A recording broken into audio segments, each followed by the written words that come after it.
I'm talking. Okay. So, dear friends, I'm talking about Renaissance.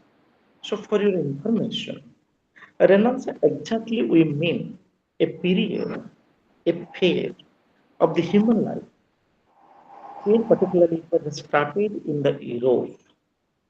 Generally, we are talking about after the fall of Constantinople in the year 1453 by the Turks.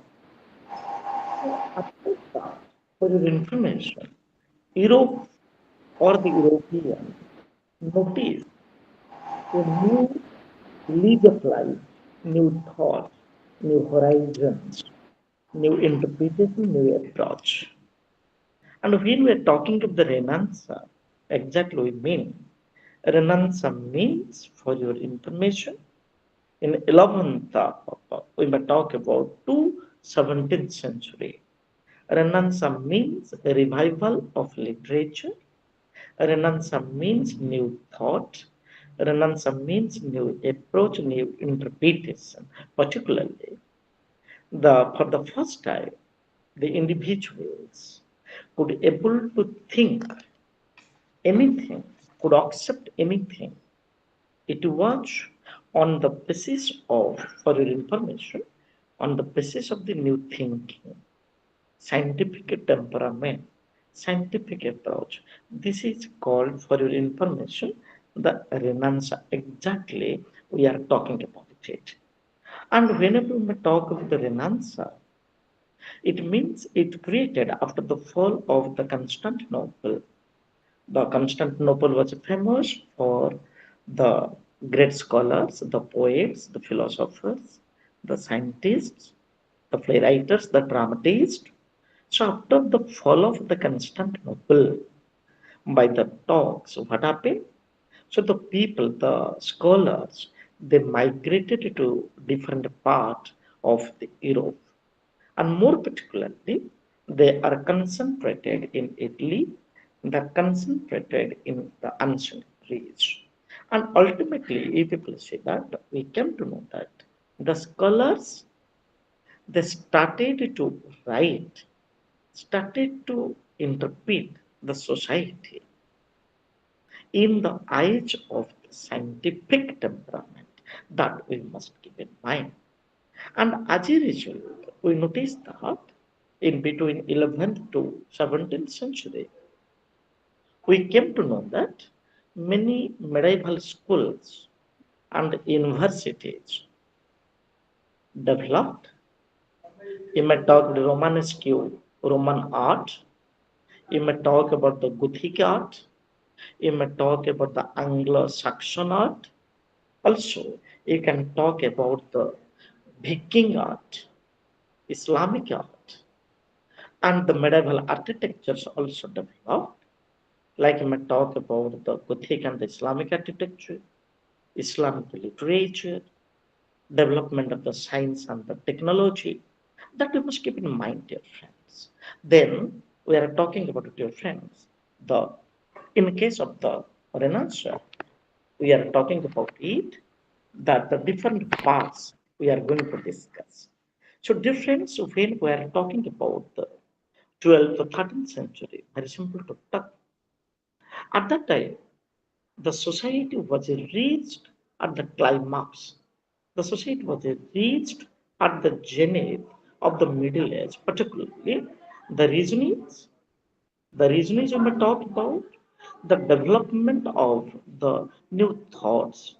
People didn't accept, they do not accept anything blindly.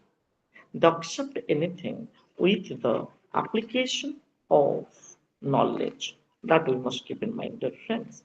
With the application of knowledge, not to accept blindly, rather to accept everything with the application of the uh, uh, scientific temperament achievements or the new thought. Therefore, we are talking about Renaissance means a rebirth. We are using the terms the Punarjanma, rebirth, or you may talk about revival, means the thing which was under the cradle achievements. Again, the time has come to revive. If I may give the example, in Bharat today, the government of India and the government of Odisha implemented NEP, National Education Policy, NEP 2020. You know, dear friends, what its objectives? The objectives of the NEP is again to popularize, again to revive. What to revive, dear friends? For your information, again to revive the Bharatiya indigenous system, Bharatiya knowledge system that you must keep in mind, dear friends. So similarly, the announcer could able to bring the new thought in the mind of the people, in the annals of the people. And very simple to say, dear friends, as you know, for your information, if we are talking about in the broad sense, Renanza or the river affected every aspects of human life. It may be the social aspect, it may be the religious aspects, it may be the aspects of the science and technology, it may be the zoning that you must keep in mind, dear friends, or also you are talking about it, dear friends. But its final sense, it refers to the revival of the learning of the ancient Greece. And rightly, going to talk about the rightly term as the classical literature. And in this regard, dear friends, examples have been made, like Dante has mentioned, for your information, Dante has mentioned the Divine Comedy. So, for the first time, people see that Dante has tried his level best. That, to, for your information, I'm talking about it, to introduce the social beliefs, the socialism, social beliefs, societal principles in his writings. And in this regard, dear friends, when we talk about the link between the Middle Age and the Renaissance. So, for your information, dear friends, in the Middle Age, particularly, I'm talking about the people or in the Europe, they we are mostly superstitious. They believe the superstitions, blind beliefs. And Renaissance for the first time injected in the wells, in the veins of the Europeans, that to accept anything with the approach of that means uh, uh, the scientific temperament. And in this regard, dear friends, when we are talking about, uh, I have already told the 1453, it was the beginning of the Renaissance. And the fact remains that must keep in mind, dear friends. The Renaissance can be traced far back into the medieval age. It may be the medieval Europe or the medieval India, you may talk about it. In the medieval Odisha, in the medieval Bharat, also we may talk about the concept of a Renaissance was developed in the mind due to the sufficiency, like we talk about Nizamuddin Auliya, you may talk about the Ganji Sakir, you may talk about Khwaja Mayuddin Chishti. They wanted to try their level best through the Sufism, a principle of the Islamic tenets. They wanted to bring reforms among the Islams. And in the same time, the friends, I'm talking about it. The Bhakti preachers, like we talk of the Kavya, Nanak, Chaitanya. In case of Odisha, we may talk about the Panchashakhas. Then also we may talk of the Madhavidasis, the Sarva Mahabharata also. So in case of Odisha, also we could have been able to trace out the concept of the Renaissance.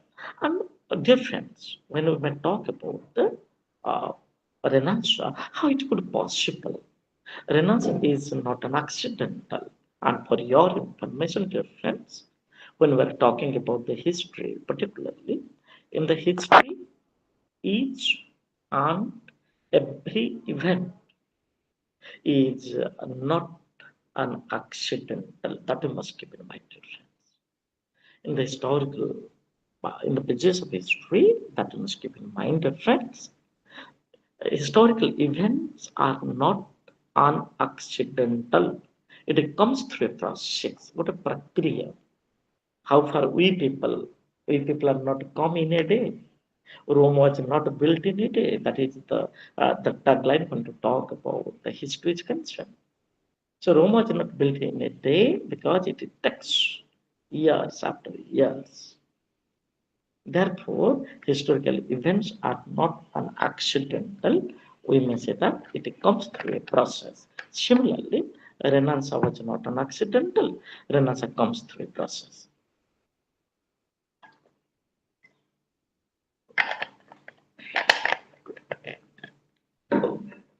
Dear friends, in this regard, now we are going to discuss about the printing.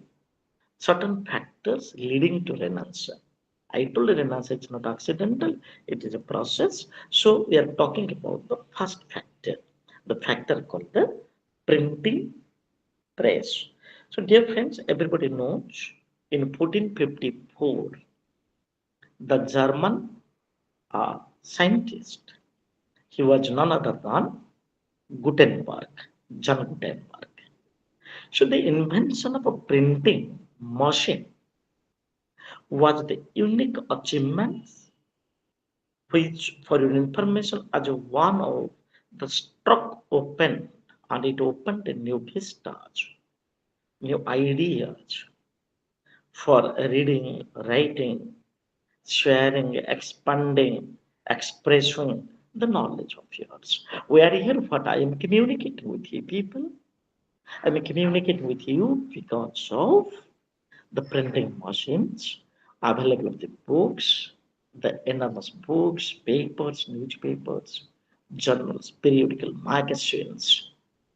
It is possible because of the machines. Go back to the time of the Kalidas, go back to the time of Valmiki, the Vyasas.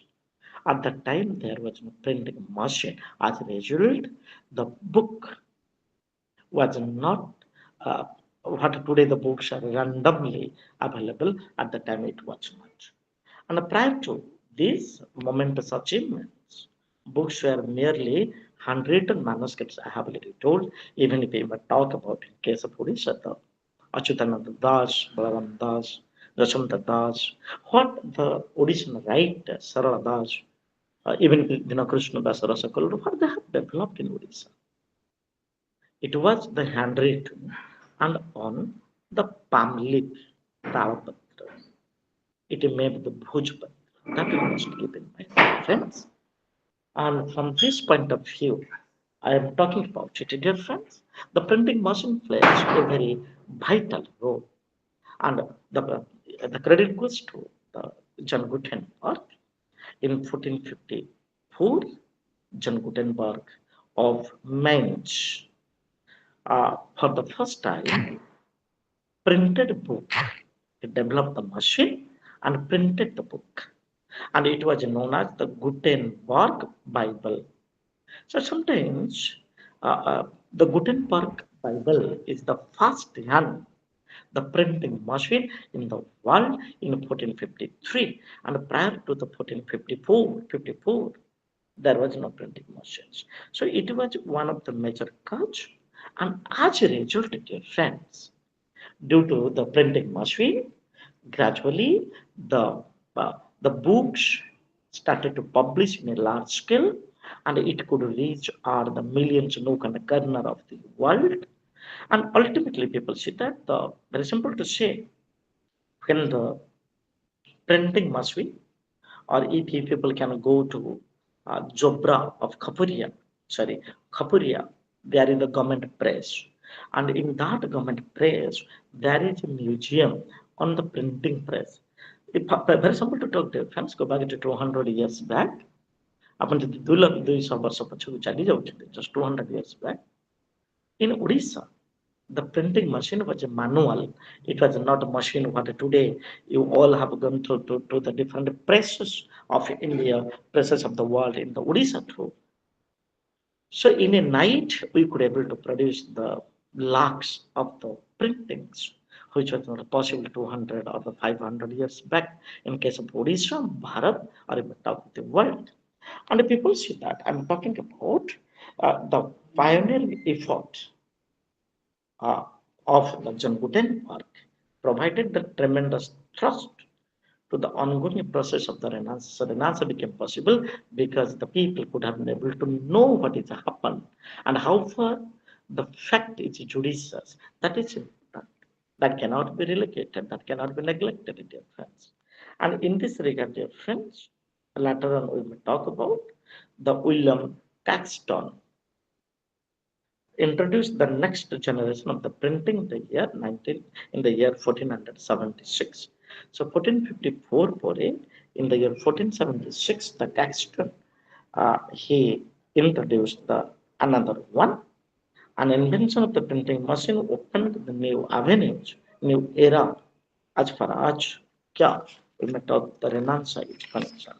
So now coming to different, there is the example in or by 1500 near about 35,000 books had been printed, and by 1466 AD, Germany produced the first printed Bible through John Gutenberg.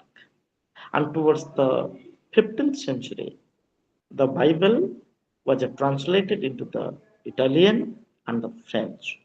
In 1526, the New Testament of the Christian uh, sacred book, Old Testament and the New Testament, was published in English. So now we are going to discuss the another factor that is called the mariner compass, dear friends. So when we are talking about the mariner compass, for your information, dear friends, Marco Polo, he invented the mariner compass. What is the mariner compass? Mariner compass is a technology which helped to the ship to reach at the destination. So just a second, dear friends. Tune off. Just a second.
So, dear friends, again back to our discussions.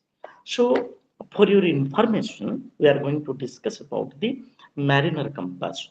And the people see that when we are talking about the mariner compass, go back to the ancient times.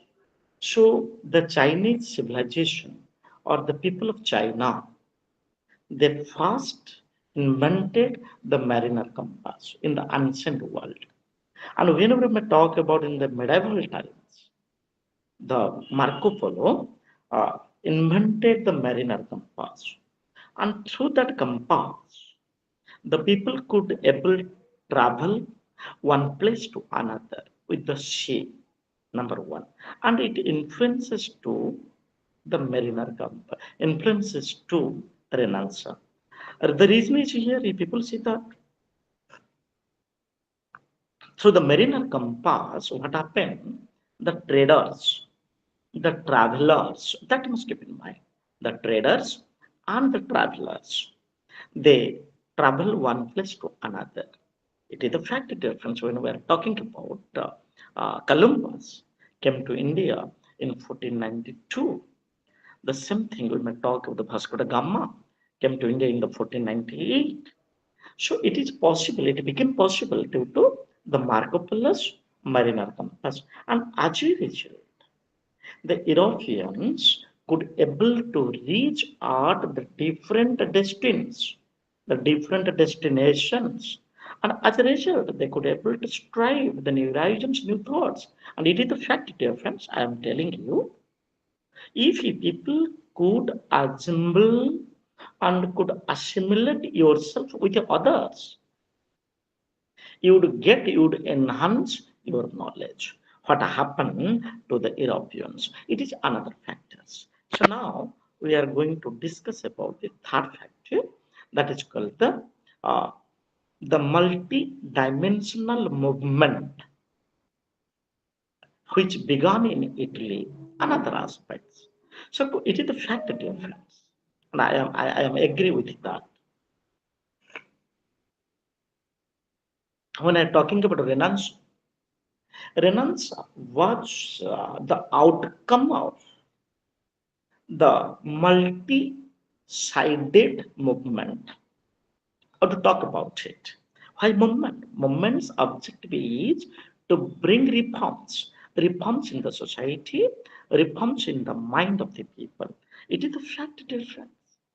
The Panchashakhas in Odisha, in the medieval times, the Kabir Nanak Chaitanya in the pan-Indian culture, what happened? They wanted to bring change, reforms. And in this regard, dear friends, I'm talking about it. It deeply influenced the learning and the education, art, architecture, science, invention, geography, exploration, religion. So whenever we may talk about the movement, due to the people's assimilation, travelers' assimilation with different regions of the world, then they could assimilate with another because it is the fact difference. I'm taking your class. And when I'm taking your class, you see that a distinct culture that a DPS has. I have the distinct culture. I have the different way to interpret that also. You compare, you are ventured the different people who are taking your classes. Upon one class को different people are taking, and you are getting the different kinds of the attitude, different kinds of the behavior, different kinds of the communication. So that you must keep in mind, friends. So from that point of view, when to talk with the movement, I told the why movement. Movement means, for your information, movement means an answer. That you must keep in mind. Reforms. And in Italy, first the movement started. And with the east, the number of scholars, monks, and who learned some Greeks, they received its main boost from the Italy, almost in 1350 AD. And more, the Italian scholars, they began a diligent pursuit of ancient stories. So they started to study. Like you may talk about the Boccaccio, you may talk about the Machiavelli, you may talk about the Petrarch, you may talk about the Dante, so you may talk the Shakespeare's. So for your information, after I have already told, that after the fall of the Constantinople, the scholars, historians, researchers, social scientists, they concentrated in the Italy and Greece. So they developed the classical Greek literature, and also manuscripts. So it helps for the rise of the Renaissance. So now going to talk about the difference of Florence, the center of the Renaissance, that you must keep in mind, dear friends. When to talk with the Florence in Italy,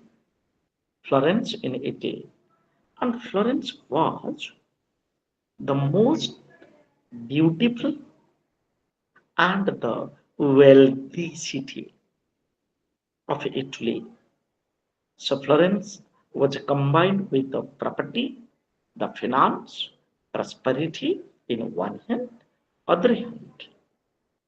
We may talk about the most scenic beauty. And ultimately what happened? The scholars, after the fall of the Constantinople, they just migrated to Italy and settled at Florence. Because in this regard, if I talk about uh, Cosimo di Medici, a merchant prince, was the patron of the new learning, and he encouraged the Greek scholars to settle in Florence. So he invited, because the thinking ability doesn't come immediately. Therefore, it takes the proper environment. It takes the proper. You may talk about what I am exactly talking to your friends. Scope. My teacher told once upon a time, if your stomach is empty, then you cannot put the good research. The something happened, dear friends. I am talking about the Cosimo di Medici provided the patronage, provided the wealth to whom? To the scholars. And therefore, he invited the Greek scholars, particularly, you come and reside. You come and reside in the Florence. Therefore, he spent the huge amounts on the rare collection of manuscripts that we must keep in mind, dear friends, and caused them to be brought from the east to the Medici library. So people say that even today, suppose you are coming to Florence, even today, suppose you are coming to Florence, then you could able to notice the original text of Dante's Divine Comedy. Then we talk about the Prince of the Macabre village. So the medieval writings, the books, even today are stored in the Medici library. So now it was the another cause, the another factor when to talk about the medieval Renaissance. So difference, I'm talking about the another aspects for your informations. I'm talking about the uh, another aspects like the Rome and the merchant families. So for your information difference,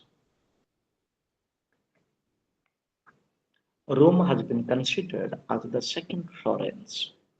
Rome has been considered as the second Florence. Why? Because I'm talking about difference. It is the center of new learning. And in this regard, I'm talking about it under the active patronage, under the active guidance, under the active patronage of the Pope themselves, like the Pope Julius V, Pius II, Carlos II, and I'm talking about Leo X. So they were the popes. They patronized. To whom they patronized? That you must keep in mind, dear friends. They patronized the literators, scholars, poets, dramatists, playwrights, prose writers, novelists. Mm. So the concept Renaissance was reached at the climax, reached at the zenith. And in this regard, Leo made Rome the capital of the world in literature. So Liu's contributions cannot be relegated, it cannot be uh, avoided. So Liu, a great scholar, who made Rome the capital of the world literature. ସାରା ବିଶ୍ୱର ସାହିତ୍ୟର ରାଜଧାନୀ ହେଉଛି, we may talk about the Rome. And as it is in everything else, so all round development was possible in the ancient world. And if people see that, I'm talking about comparatively the Italian cities like the Geneva, like the Pisa. So these cities were also famous for the merchant families. As you know, it was famous for the merchant families, and the families patronized, for your information, the Renaissance artist, Renaissance writer, Renaissance painter, everybody knows Mona Lisa, Leonardo da Vinci. Then you might talk about they are needed. This is another cause when to talk about it, your friends. The the merchant families of Rome, they popularize, patronize, they extend the financial support. As a result, the poets could able to develop the most important literature as the part of the Renaissance. Now we are going to discuss difference another aspects that is called uh, the harbingers of the Renaissance, to whom we call the harbingers, the great personalities who have contributed a lot, to whom we may use the term the harbingers, or we may talk about the torch bearers, we may talk of the luminaries. So, who are the luminaries who have developed, or who have contributed a lot? And in this regard, the first one we're talking about uh, Peter Abelard. So Peter Abelard in 1110th to 1140th century, who was the professor in the University of Paris, the Pisa University, said that not to be believed because God has said it, not to be believed because God. Just a second, perhaps mom is coming. Just a second, dear friends.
So, dear friends, we are talking about what? We are talking about the harbingers. To whom call the harbingers? Harbingers means exactly we see that the people who have contributed to the field of the literature. And in this context, I am talking about it, dear friends. That is called the Peter Abelard, I told, who was famous for his book, Yes and No. He has mentioned a book, Yes and No. And in that book, he said that not to believe ଆମର ଯେମିତି ଗୋଟେ ଓଡ଼ିଆରେ କଥା ଅଛି ଆପଣମାନେ ଜାଣିଥିବେ, ଯାହା ନ ଦେଖିବ ବେନି ନୟନେ ପରତେ ନ ଯିବ ଗୁରୁ ବଚନେ. What does it mean? It speaks that you don't believe. It speaks that you don't believe without logic. And because we are convinced by the reasons that it is so, we are convinced. Every event there behind the cause, every event there behind the factor. That you must keep in mind, dear friends.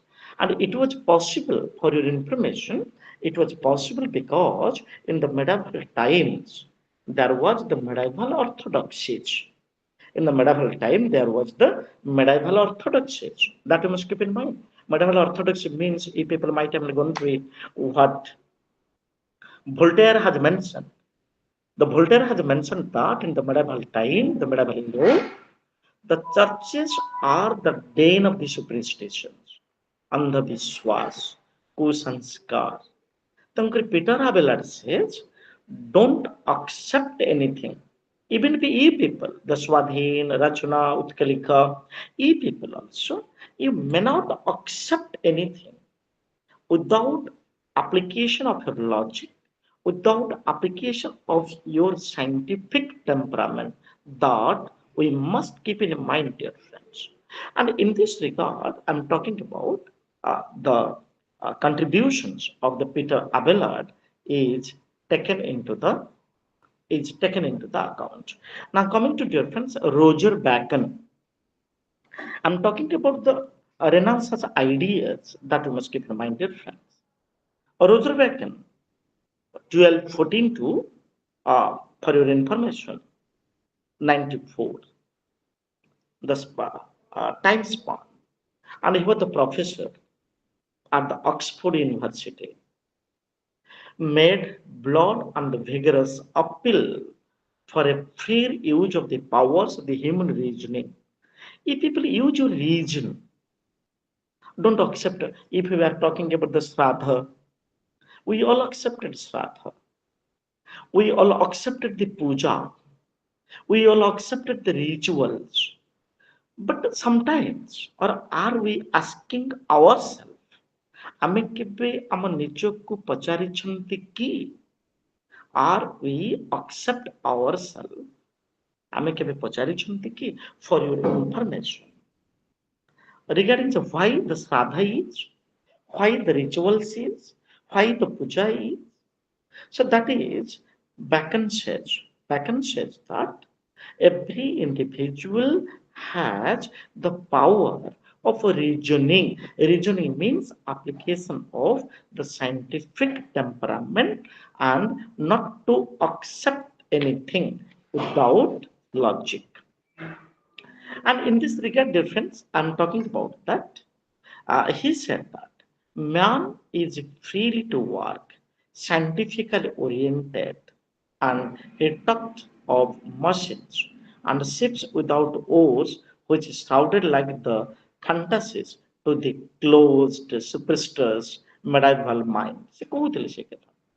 Roger Bacon thus suffered from the disadvantage of holding beliefs which were at least 200 years ahead. We may talk about it, dear friends. So Roger Bacon says that it influences to the process of the Renaissance. And therefore today, you all, Pratyush, or Mataut Swadhin, or Rachuna Utkalika, you all, dear guys, you are, I am sure, not the blind believers. You are not the blind believers. You are the believers of the science and technology. So Renaissance actually was a very gradual process, I have already told. So Renaissance is a very gradual process, slow, steady, and it is difficult because I'm talking about 100 years. Human being is accustomed with a process, and through the moment when individual is going to reject it, to eradicate it, and to oppose it, so that it takes the time. So another one I have already told, the Dante's Divine Comedy. Everybody knows, I have already told. So the Divine Comedy, Dante was the Italian poet, was born 1265 to 1321. And the great work was the Divine Comedy. For the first time, dear friends, it is written in the Italian language, and for the first, the literature being carried from the realm of the scholar to reach the ordinary man. So, what Dante wrote, Dante thought, if my speech, if my work would not have been reached at the millions of the commons, ମୋ ଲେଖାଟା ଯଦି ସାଧାରଣ ଲୋକମାନଙ୍କ ପାଖରେ ପହଞ୍ଚି ପାରୁନି, ତେବେ ମୋର ଲେଖାର ଅର୍ଥ ନାହିଁ. And for the first time, the Divine Comedy, developed by Immaculate Dante, it was the first book, the Italian poet, the first book through which the common people could digest what the Divine Comedy contains. And in this regard, dear friends, it speaks about nationalism for the first time, like the love, prema, not present form of love.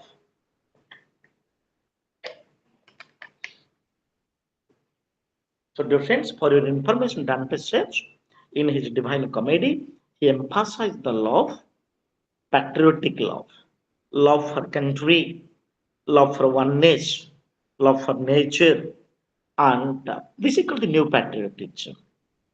So it is the harbingers of the Renaissance, Abelard, Dante, and we might talk about the Roger Bacon. So now, dear friends, we are going to talk about the literature.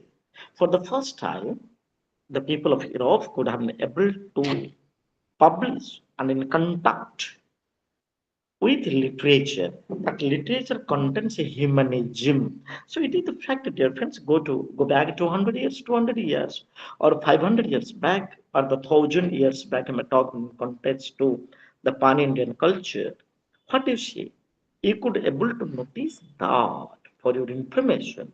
You could able to notice that the central theme of the Renaissance, art and literature, that is the person, the new Renaissance person was viewed as the maker of his own destiny. Therefore, Rousseau in his social contract has mentioned that man burns free everywhere he is in chains. And what it speaks that? It speaks that in the social contract, this is the first sentence. Second sentence, you have the caliber, you can break down the chain. ତମ ପାଖରେ ଦକ୍ଷତା ଅଛି, ସାମର୍ଥ୍ୟ ଅଛି, ଶକ୍ତି ଅଛି, ତମେ ଚେନକୁ ତୋଡ଼ି ଦେଇପାରିବ. So this is the fact, dear friends, what I'm talking about it, and the tendency to emphasize the dignity and the worth of man. We people should respect. That is my responsibility. Respect to Swadhin, to Rachuna, to Tkelika, to Swarnan Lata, Pratyush. So that is my responsibility to respect you people as a ritual. You could able to know that Dr. Sahu has mentioned humanism. And Peter Abelard, Roger Bacon, they highly emphasized on the humanism because the humanism is the backbone of man's development. Now, coming to dear friends, the Italian literature, and in context of the Italian literature, Petrarch, Boccaccio, Machiavelli, and they were the great scholars as far as the origin. If we talk about Renaissance, is a concept and is of propagations that we must keep in mind, dear friends. So now we are talking about the Italian literature. Italy the Sahitya, the example Francisco Petrarch, 1304 to 74, 1374. Near about he lived for 70. I'm talking about dear friends, 70 years. So after Dante, and he is regarded as the father of Renaissance, Dante is not the father of Renaissance literature. Undoubtedly, it was in its scholarship, education. Yes, no doubt Dante famous because of his scholastic attitudes. And dear friends, when we are talking about undoubtedly, it was in its scholarship education that the secularism and the individualism of the Renaissance were reflected in the writings of the Divine Comedy. We could have been able to trace out. What is Renaissance? Why Renaissance? Why Renaissance procured in the England, in the Europe? Why not in the other part of the country? And Petrarch was a passionate lover of the classical Latin literature and contributed a lot. Like in that time, the Roman scholars, like I talk about the Virgil, Cicero, Livy, Tacitus, ah, they have tried their level best that to make the history. Uh, we may talk about more live as now.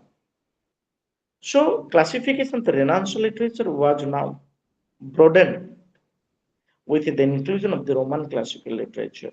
So whatever may be, we may talk about the Petrarch was the major, the Italian literature, the personalities of Petrarch, like I may talk about the Gino. So after Petrarch, dear friends, were talking about the Boccaccio. So Boccaccio was the another Italian, 1333, 1313 to 1375, and he chiefly for his great work Decameron. Decameron, written by Petrarch. That we must keep in mind. And what Boccaccio instilled a sense of the attraction of the mind of the people towards the deep-seated study of the ancient Greek literature, to study the Greek literature, to study the education of the ancient Greeks. Therefore, Boccaccio was highly attracted towards the Greek literature, Greek culture, and he emphasized often the study of the ancient Greek writers. So ancient Greek writer ମାନଙ୍କ କୁହାଯିବ ବା ତମେ ତାଙ୍କ ମାନଙ୍କ ବିଷୟରେ ଜାଣିବ. So, as you know, the Boccaccio, he emphasized upon the study of the ancient Greeks, I have already told, and the classical Greek literature. It contains the geography, the philosophy, politics, religion, history. All the aspects are incorporated when to talk about the uh, simple history. So now I'm going to discuss about the another aspects that is called the Machiavelli, what we have already discussed, dear friends. As far as the Machiavelli is concerned, the prince he has mentioned. So Renaissance spirit, which was led to the assertion of the individual. So through Renaissance, Machiavelli present the history, represented in such a way socio-political and economic conditions of the world.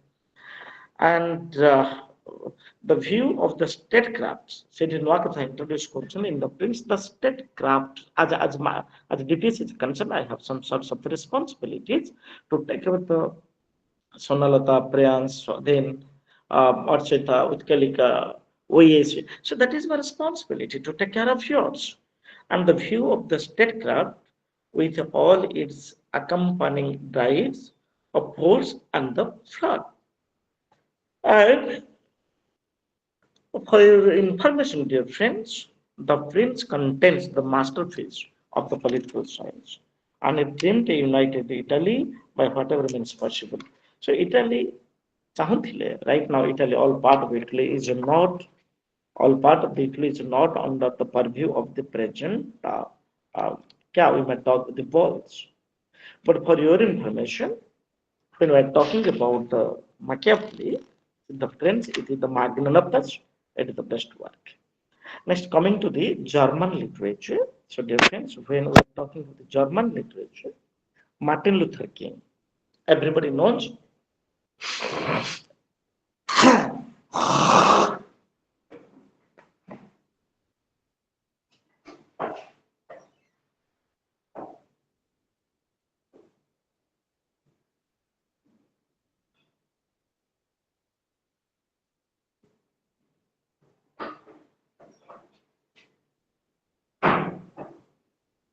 So, dear friends, we came to know that everybody knows Martin Luther King because in Germany or in the German literature, for your information, dear friends, the Martin Luther King brought the Martin Luther King brought certain changes.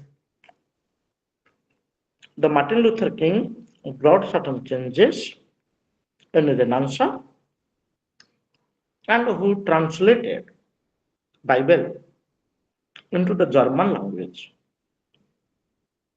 Next,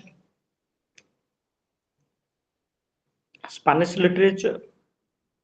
And in this regard, dear friends, Don Quixote in Spain, Cervantes wrote his famous book that is called the Don Quixote.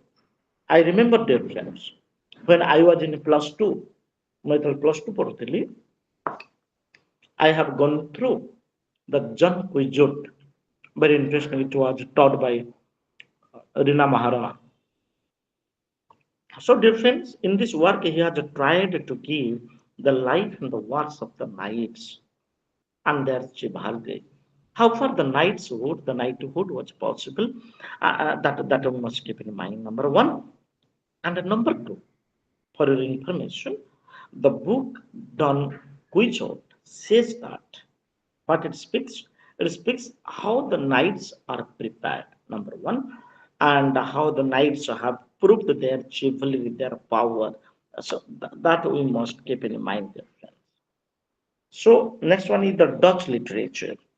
So dear friends, when we're talking about the Dutch literature, for your information, what is the Dutch literature? The Desi, the Desidorus Erasmus, Desidorus Erasmus was born in Holland, but with the passage of time, he became the man of all countries. ସବୁ countryକୁ ସେ ଚାଲିଲେ. And his noteworthy creation was the praise of the folly, F-O-L-L-Y. In this book, he vehemently criticized the sin and the fraud of the age.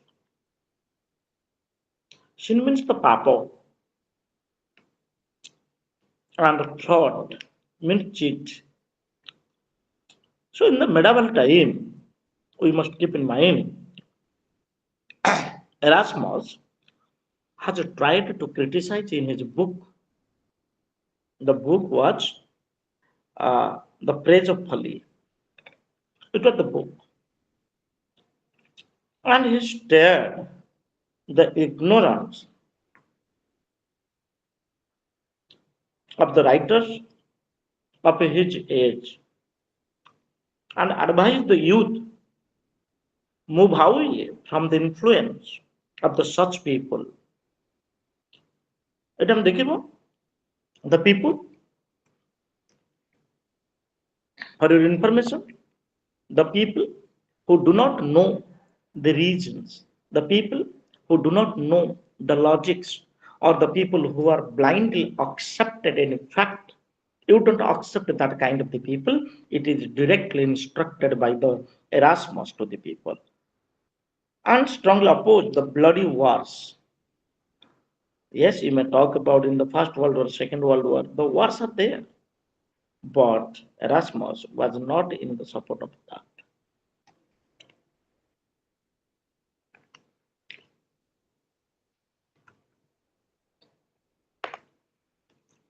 So, dear friends, I'm talking about what? I'm talking about Erasmus was not in support of that. He vehemently opposed to the war organized by the kings. And yes, Erasmus sought to purify men's thought and religion by stimulating the Renaissance. The time has come that we must keep in mind, it cannot be neglected, it cannot be relegated, that the time has come. ଏବେ ସମୟ ଆସିଛି. We don't accept anything blindly. We accept the thing with the logic, with the reason, with the scientific temperament. Next, French literature. So, dear friends, Francis Rabelais, he wrote the book The Heroic Deeds of the Granatois and Patton Gruel. Hello, am I audible? Yes, sir. Very good, Rachana. Very good. So now talking to the English literature.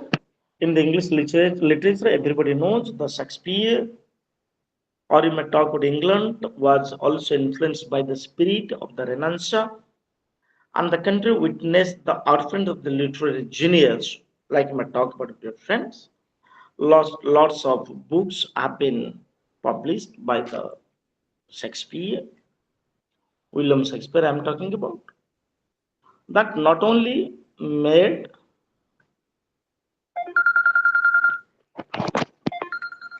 So, for your information, dear friends, just a second, important call. हाँ hello नमस्कार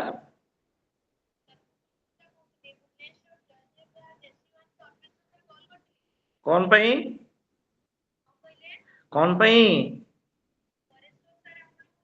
ଆଜ୍ଞା ମୁଁ ପରେଶ୍ୱର sir କହୁଛି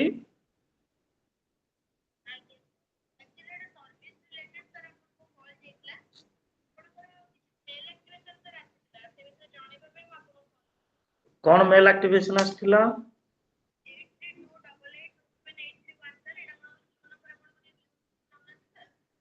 ଓହୋ ନା use କରିବାକୁ ଚାହୁଁଛି use କରୁଛି ନାଇଁ ପ୍ରୋବ୍ଲେମ ନାହିଁ ଆମେ ତାକୁ ରିଚାର୍ଜ କରିଦେବା ଏଇଆ କହୁଛନ୍ତି ତ ଧନ୍ୟବାଦ ହଉ ଧନ୍ୟବାଦ ଧନ୍ୟବାଦ ଧନ୍ୟବାଦ ସୋ ଡିୟର ଫ୍ରେଣ୍ଡସ୍ ହଁ ମୁଁ କ୍ଲାସରେ ଗୋଟେ ଅଛି ଧନ୍ୟବାଦ So, for your information, I'm talking about what? I'm talking about the English literature. English literature, you people see that the great scholar in the English literature, he was none other than the William Shakespeare. And for your information, William Shakespeare has mentioned the lots of writings, like he may talk about the Julius Caesar, Macbeth Othello, King Lear, Hamlet, Romeo, Juliet, Merchant of Venice, Comedy of Errors, A Midsummer's Night, then a dream and the number of the sonnets, the poems. So the purpose is that we must keep in mind, dear friend. The purpose is to make Europeans more scientific, to make Europeans tuned up in the eyes of the literature, because literature has been considered as the mirror of the society. And Renaissance was exactly to popularize the, the education achievements, the scientific form of education, not the normal education, not the formal education. Rather, we talk about the education, that kind of the education should be provided to the people. As a result, they could have been able to learn the before going to accept anything, the any facts. So, in this regard, dear friends, I'm talking about as far uh, the literature part I told. Now, coming to dear friends, another part that we may talk about the medieval art and the Renaissance art. So, dear friends, the revival of literature was the one aspect of the Renaissance,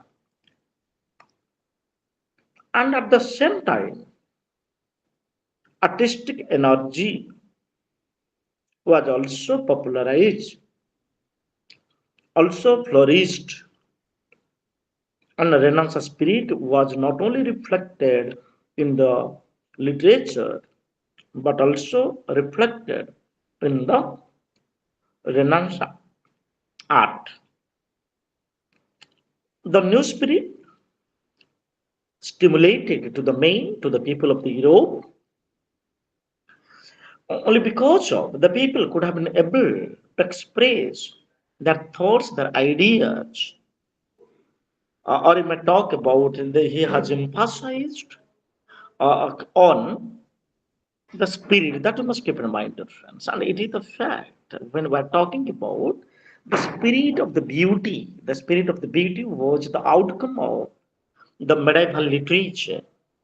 And it is the fact which was characterized by the age. Now, coming to dear friends, just before the Renaissance, church was the sole patron of artists,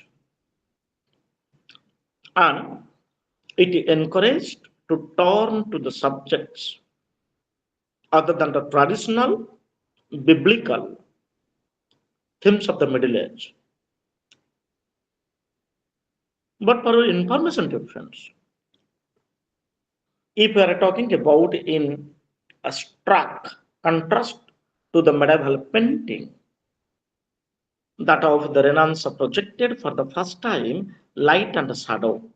So, dear friends, when we might talk about the medieval poets, or we might talk about the medieval artists in all over the world, for the first time, they introduced in the writing, they introduced in their art and the architecture that is called the light and shadow, aloka এবং ছায়া. So if we talk about it today in case of Odisha is concerned, dear friends, Konark is the finest form of Odisha and Bharatiya temple architecture. Just imagine, dear friends. And that concept of the temple architecture, the art architecture, and it might talk about it today. For the first time, the notions, the concepts of the art came to the mind of the, you might talk about it, dear friends, the medieval or the Renaissance artist that is called the light and shadow. Aloktivo, the art and shadow, that kind of the art was there and gave the appearance of the depth to the figures and the shapes. Mainly, the Renaissance artists they put the figures, and the figures must be properly portrayed. In this regard, dear friends, the first one that we are talking about the painting. So, who we are the great medieval painters? Medieval painting was lifeless, crude, but when a Renaissance came, I'm talking about when a Renaissance came, the great painters like Leonardo da Vinci, everybody knows, developed the best painting that is called the Mona Lisa. And people see that when we're talking about the Radhanath Ray's Chilika, we came to know that the Sundar Trupti Ravasada Nahi Jete Dekutile Nuadisuthai. Difference exactly. Historians have been pointed out that the Mona Lisa of Leonardo da Vinci, that painting, is a mysterious, is a miraculous one because just you see the leaf of that small portrait, you see that every day you could able to notice the new, ନୂଆ ନୂଆ ତମକୁ ଲାଗିବ. That you must keep in mind. And we come to know that in 16th century, Renaissance painting in Italy reached at the climax, the highest development. क्यों? In Italy, every city there was the painting centers and the great painters are come up. Even the Pope was artistically oriented and the beautified the room. He invited the famous artists from the Florence to Florence and Venice, where the most important center of the Renaissance activity. So in Florence, we call the Masaccio was followed by the Botticelli, and in 15th century Lorenzo de Medici. So they all have tried to make Florence a beautiful city of the paintings of the Mona Lisa, जो नाव डाक सब डाकिले, what I called you. And when you may talk about the difference, the Western European art, Spain, and you may talk about Spain and Holland were also the allies to receive the new Italian artists. So we are talking about it, dear friends. When we are talking about the art, art is a process, art is not an accidental. କେହି ତୁମମାନେ କହିପାରିବ ନାହିଁ କି ମୁଁ 10 ଦିନରେ art ଶିଖିଯିବି। Art ଶିଖିପାରିବ dear friends 10 ଦିନରେ? No, Utkalika. Hello. हाँ sir repeat कहले सुनी पारलेनी ठीक रे। I told the artist or to make painting is not an accidental, it is a process, number one. And number two, the when we're talking about the Masaccio, he followed the Botticelli and the Lorenzo de Medici. So they wanted to make the Greece. They wanted to make the Greece, Italy, the center of the painting, the center of the artistic designs. So from that point of view, Italian artists had a distinct form of the technology. Okay. Okay sir, okay. Very nice.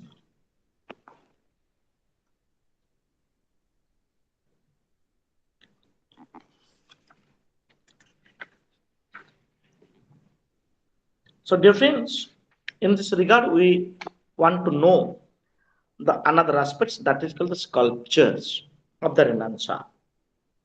So Renaissance also produced the great sculptors, to whom we call the sculptors, the person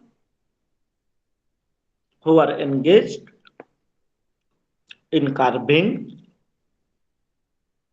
the stone temples or the carving and portray the different designs.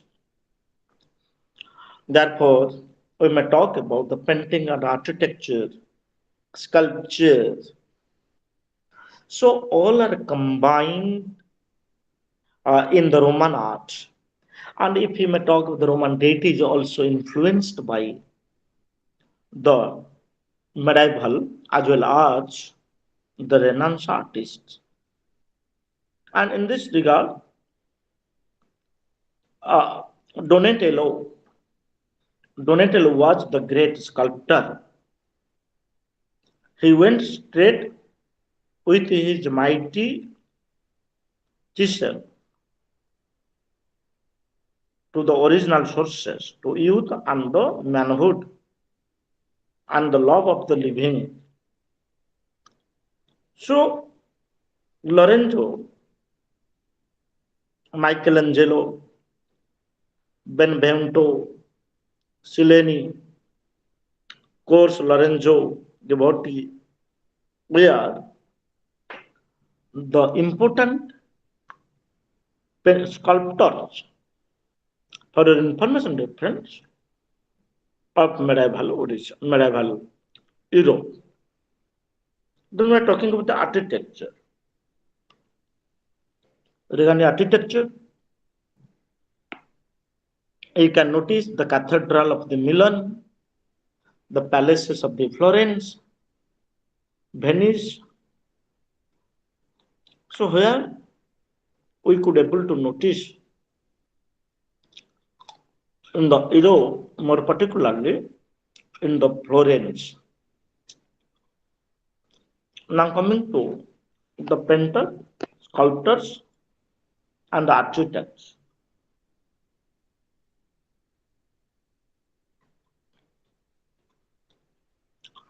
Difference टिके 5 minute break 18ଟା 14 ହେଇଛି 18ଟା 20 ପୁଣି join କରିବା okay sir କାରଣ online constant ହେଲେ constant ବତେଇବା energy loss ଟିକେ sir 6ଟା 20 ପୁଣି class ନ 5-6 minute ବସିବା okay thank you sir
So, dear friends, again back to our discussion.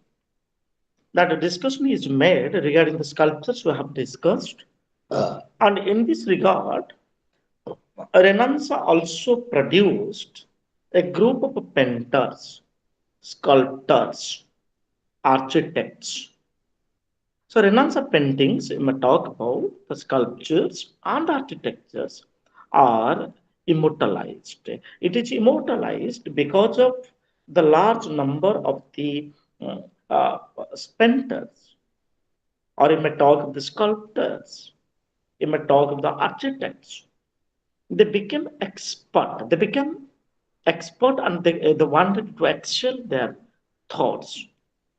And among the example, if we talk about the major sculptors, they were the Michelangelo. You may talk about the Raphael. You may talk about the Leonardo da Vinci. You may talk about the Titian. You may talk about the Pepalsita. They stand out most prominently as far as that we must keep in mind, dear friends, as far as their legacy is concerned.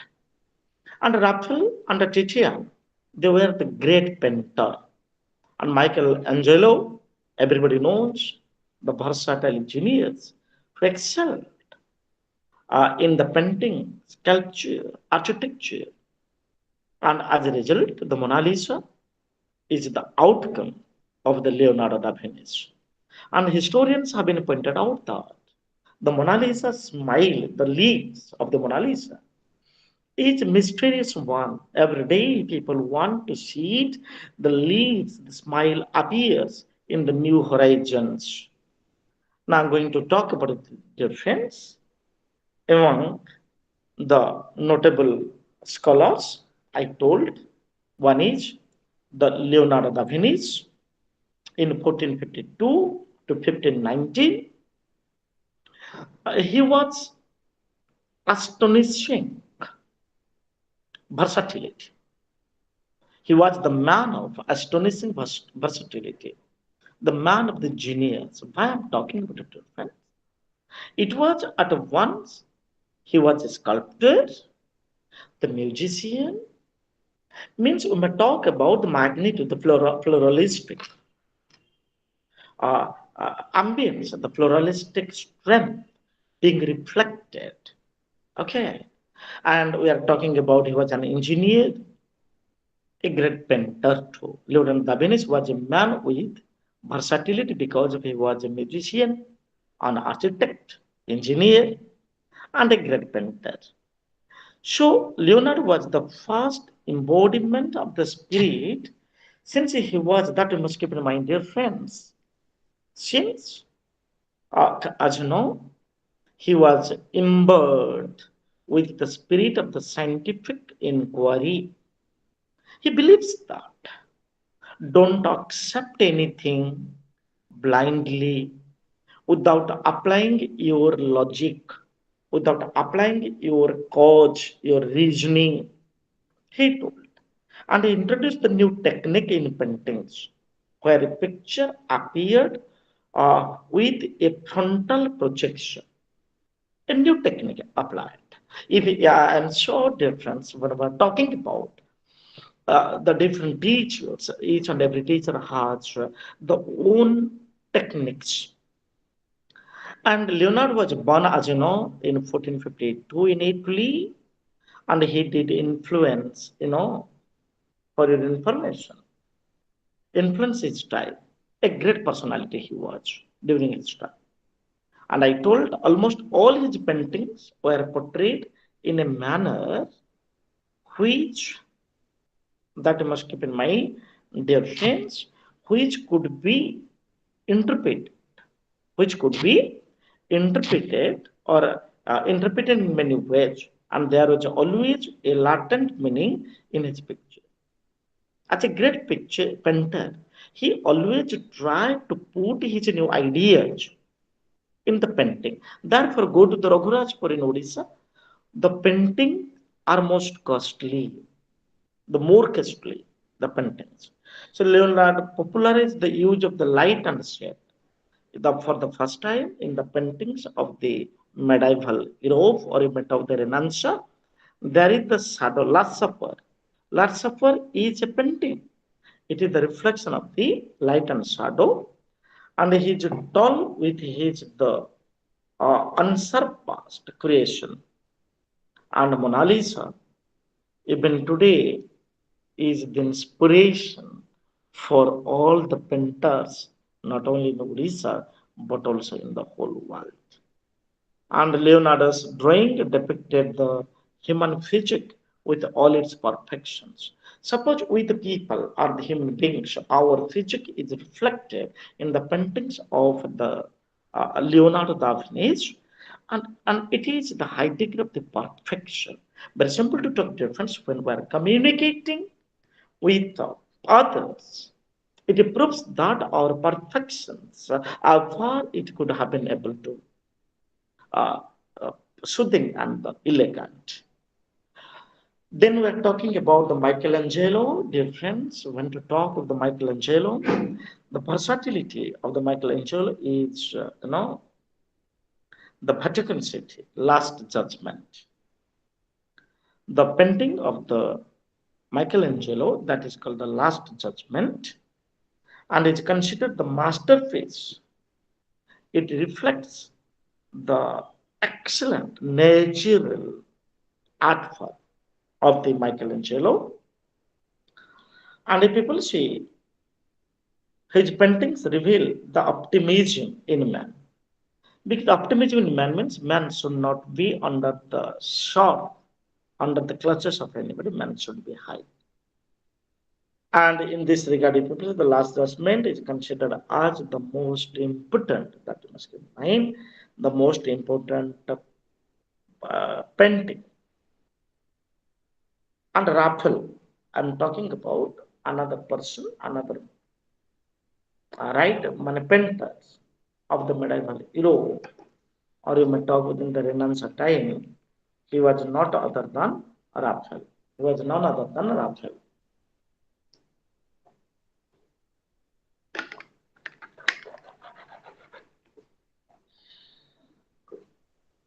So, dear friends, when we may talk with Raphael, Raphael who painted the murals in the Pope's private apartments, distinguished himself by producing large number of small but exquisite paintings. So the paintings of Raphael was microscopic than macroscopic. So from that point of view, Raphael also, uh, what to say, hint of them. He also carved out his own niche. Now the Titan in the Venice in Italy. So Venice was, you know, had its the distinctive school of the painters in the Venice of Italy. Then we may talk about the among the notable paintings, group of paintings of Manila. I am talking about your friends. So Titian, born 1488, 1576, passed away, and which canvas mirrored the wealth and the opulence of the merchants ruling class of that city. Means at that time, whenever the traders, the merchants, they ruled over the city, and how they could rule their social milieu, economic milieu, everything were reflected. And the greatest work was the Christ crying the cross, ଯୋଉଟା ମାନେ ଯୀଶୁ ଖ୍ରୀଷ୍ଟ ଯୋଉ କ୍ରୁଶବିଦ୍ଧ କରାଯାଇଛି, crucifixion of the Jesus. Then the Van Eyck brothers in the Flanders painted pictures which were good as the contemporaries in Italy. That you must keep in mind, dear friends. We discussed it is all about your painters, sculptors, that we may talk about, dear friends. Uh, the painters, sculptors, and the artists. So now, coming to science. The friends, When we are talking the science, well, the another aspects of our discussions, like we talk about it, the mathematics. ସେମିତି କରିବୁ କି ଆମେ ଏଠି ଦେଖୁଛେ difference. Leonardo, as far the science is concerned, Leonardo among the earliest Renaissance scientists. And for your information, during his time, the mathematics was quite progress during the Renaissance time. And by the end of the 16th century, the decimal system had come into existence. Just 1600 back, I had only. And now I'm talking about dear friends, the Middle Age had done little more than accept the scientific theories of the ancient in the distorted form. That we must keep in mind, dear friends. And it is not only scientific spirit. Very simple to talk. During its time, mathematics was quite progress, and by the end of the 16th century, decimal system was in practice. And after 1350, the hour was divided into minutes, seconds, hmm, and the earlier calendar was rectified in 1582, and the Gregorian calendar came to operation, the study of the planet. So, if people see that, as far as the Leonardo is concerned, he studied the uh, grahas, nakhetras, planets, planetariums. They might talk about it. Copernicus was the great scientist. Kepler was the great scientist. Galileo was the great scientist. That you must keep in mind, dear friends. Then the Isaac Newton. Here, which major areas going to talk about it is possible because of the Renaissance. So Copernicus, everybody knows, in the medieval period, he was the simply the clergyman. And medieval notions for your information. The university received a severe jolt by the views propounded by him. What he used to argue that put the reasons, the university became what the Komichipa. That you must keep in mind, dear friends. And you may say that, dear friends, the Pythagoras had a question. This theory, his view had no been taken seriously. That you must keep in mind. And Copernicus believed that the revolution of the heavy bodies giving to the world the result of his observations.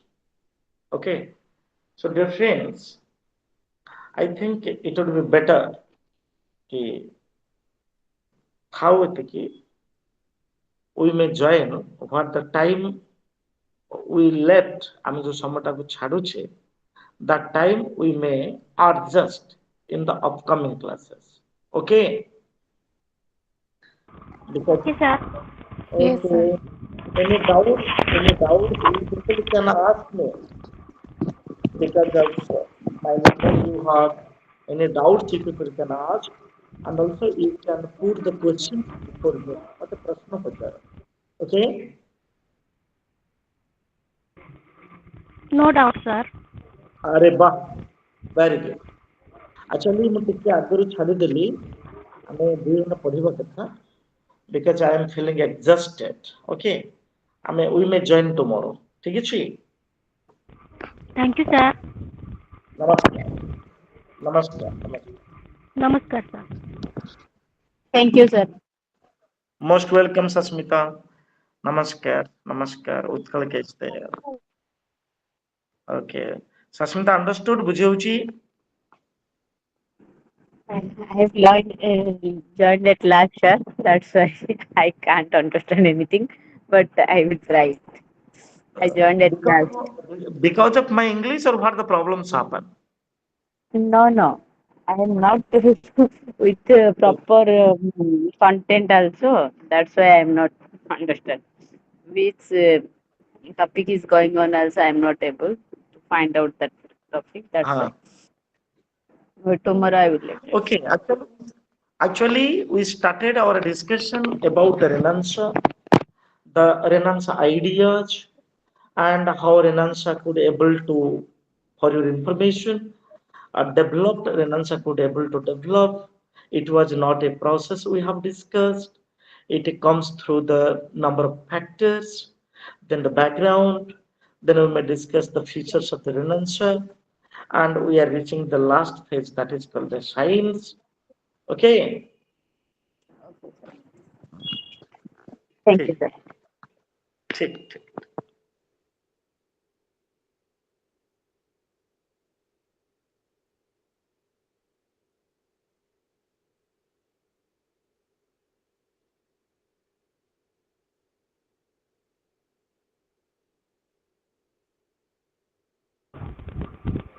Hello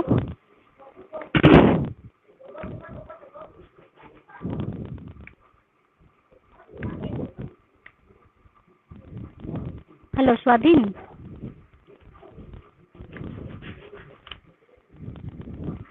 hello